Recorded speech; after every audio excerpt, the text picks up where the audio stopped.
The Wonderful Wizard of Oz by L. Frank Baum. Chapter 5. The Rescue of the 10 Woodmen. When Dorothy awoke, the sun was shining through the trees, and Toto had long been out chasing birds around him and squirrels. She sat up and looked around her, Scarecrow still standing patiently in his corner waiting for her. "We must go and search for water," she said to him. "Why do you want water?" he asked. "To wash my face clean after the dust of the road, and to drink, so the dry bread will not stick in my throat." "It must be inconvenient to be made of flesh," said the Scarecrow thoughtfully, "for you must sleep and eat and drink. However, you have brains, and it is worth a lot of bother to be able to think properly." They left the cottage and walked through the trees until they found a little spring of clear water, where Dorothy drank and bathed and ate her breakfast. She saw there was not much bread left in the basket, and the girl was thankful the Scarecrow did not have to eat anything, for there was scarcely enough for herself and Toto for the day. When she had finished her meal and was about to go back to the road of yellow brick, she was startled to hear a deep groan nearby. "What was that?" she asked timidly.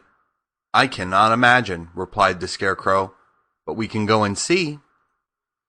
Just then another groan reached their ears, and the sound seemed to come from behind them. They turned and walked through the forest a few steps, when Dorothy discovered something shining in a ray of sunshine that fell between the trees. She ran to the place and then stopped short, with a little cry of surprise. One of the big trees had been partially chopped through, and standing beside it, with an uplifted axe in his hand, was a man made entirely of tin. His head and arms and legs were jointed upon his body, but he stood perfectly motionless, as if he could not stir at all. Dorothy looked at him in amazement, and so did the Scarecrow, while Toto barked sharply and made a snap at the 10 legs, which hurt his teeth. "Did you groan?" asked Dorothy. "Yes," answered the Tin Man, "I did. I've been groaning for more than a year, and no one has ever heard me before or come to help me." "Can I do for you?" she inquired softly, for she was moved by the sad voice in which the man spoke. "Get an oil can and oil my joints," he answered. "They are all rusted so badly that I cannot move them at all. If I am well oiled, I shall soon be all right again. You will find an oil can on a shelf in my cottage." Dorothy at once ran back to the cottage and found the oil can, and then she returned and asked anxiously, "Where are your joints?" "Oil my neck first," replied the Tin Woodman. So she oiled it, and as it was quite badly rusted, the Scarecrow took a hold of the tin head and moved it gently from side to side until it worked freely, and then the man could turn it himself. "Now oil the joints in my arms," he said, and Dorothy oiled them, and the Scarecrow bent them carefully until they were quite free from rust and as good as new. The Tin Woodman gave a sigh of satisfaction and lowered his axe, which he leaned against the tree. "This is a great comfort," he said. "I have been holding that axe in the air ever since I rusted, and I'm glad to be able to put it down at last. Now, if you will oil the joints of my legs, I shall be all right once more." So they oiled his legs until he could move them freely, and he thanked them again and again for his release, for he seemed a very polite creature and very grateful. "I might have stood there always if you had not come along," he said. "So you have certainly saved my life. How did you happen to be here?" "We are on our way to the Emerald City to see the Great Oz," she answered, "and we stopped at your cottage to pass the night." "Why do you wish to see Oz?" he asked. "I want him to send me back to Kansas, and the Scarecrow wants him to put a few brains into his head," she replied. The Tin Woodman appeared to think deeply for a moment. Then he said, "Do you suppose Oz could give me a heart?" "Why, I guess so," Dorothy answered. "It would be as easy as to give the Scarecrow brains." "True," the Tin Woodman returned. "So, if you will allow me to join your party, I will also go to the Emerald City and ask Oz to help me." "Come along," said the Scarecrow heartedly, and Dorothy added that she would be pleased to have his company. So the Tin Woodman shouldered his axe, and they all passed through the forest until they came to the road that was paved with yellow brick. The Tin Woodman had asked Dorothy to put the oil can in her basket, for, he said. "If I should get caught in the rain, the rust again, and I would need the oil can badly."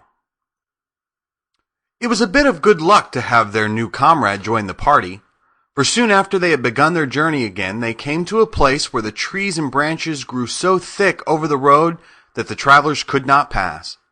But the Tin Woodman set to work with his axe and chopped so well that soon he cleared a passage for the entire party. Dorothy was thinking so earnestly as they walked along that she did not notice when the Scarecrow stumbled into a hole and rolled over to the side of the road. Indeed, he was obliged to call to her to help him up again. "Why didn't you walk around the hole?" asked the Tin Woodman. "I don't know enough," replied the Scarecrow cheerfully. "My head is stuffed with straw, you know, and that is why I am going to Oz, to ask him for some brains."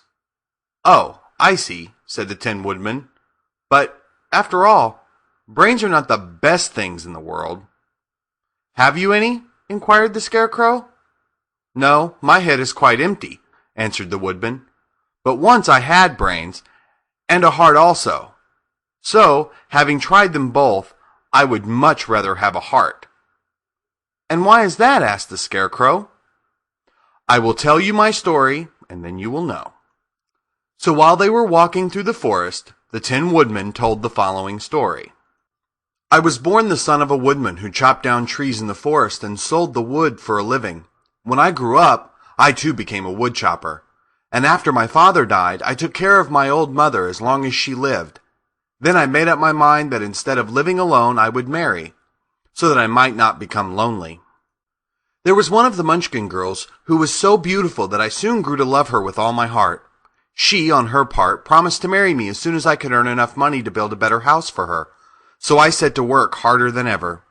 But the girl lived with an old woman who did not want her to marry anyone, for she was so lazy she wished the girl to remain with her and do the cooking and the housework.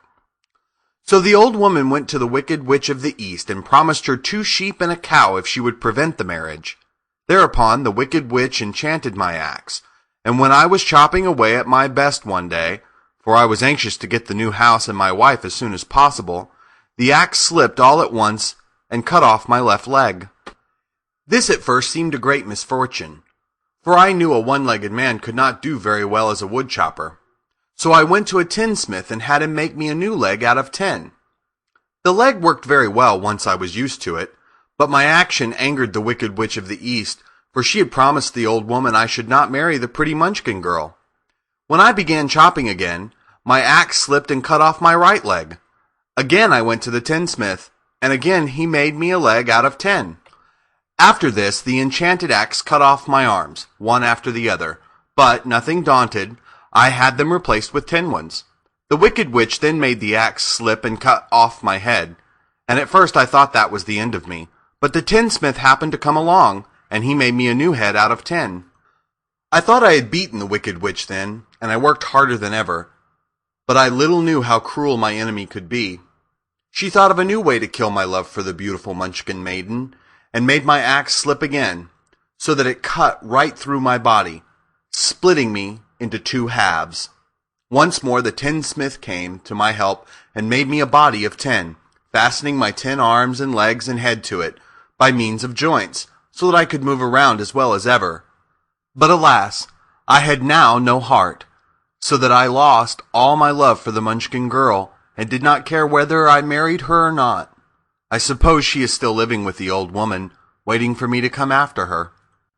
My body shone so brightly in the sun that I felt very proud of it, and it did not matter to me now if my axe slipped, for it could not cut me. There was only one danger, that my joints would rust. But I kept an oil can in my cottage and took care to oil myself whenever I needed it. However, there came a day when I forgot to do this, and, being caught in a rainstorm, before I thought of the danger my joints had rusted, and I was left to stand in the woods until you came to help me. It was a terrible thing to undergo. During that year I stood there, I had time to think of the greatest loss I had known was loss of my heart. While I was in love, I was the happiest man on earth. But no one can love who has not a heart, and so I am resolved to ask Oz to give me one. If he does, I will go back to the Munchkin maiden and marry her. Both Dorothy and the Scarecrow had been greatly interested in the story of the Tin Woodman, and now they knew why he was so anxious to get a new heart. "All the same," said the Scarecrow, "I shall ask for brains instead of a heart, for a fool would not know what to do with a heart if he had one." "I shall take the heart," returned the Tin Woodman, "for brains do not make one happy, and happiness is the best thing in the world." Dorothy did not say anything, for she was puzzled to know which of her two friends was right, and she decided if she could only get back to Kansas and Aunt Em, it did not matter so much whether the Woodman had no brains and the Scarecrow no heart, or each got what they wanted. What worried her most was that the bread was nearly gone, and another meal for herself and Toto would empty the basket.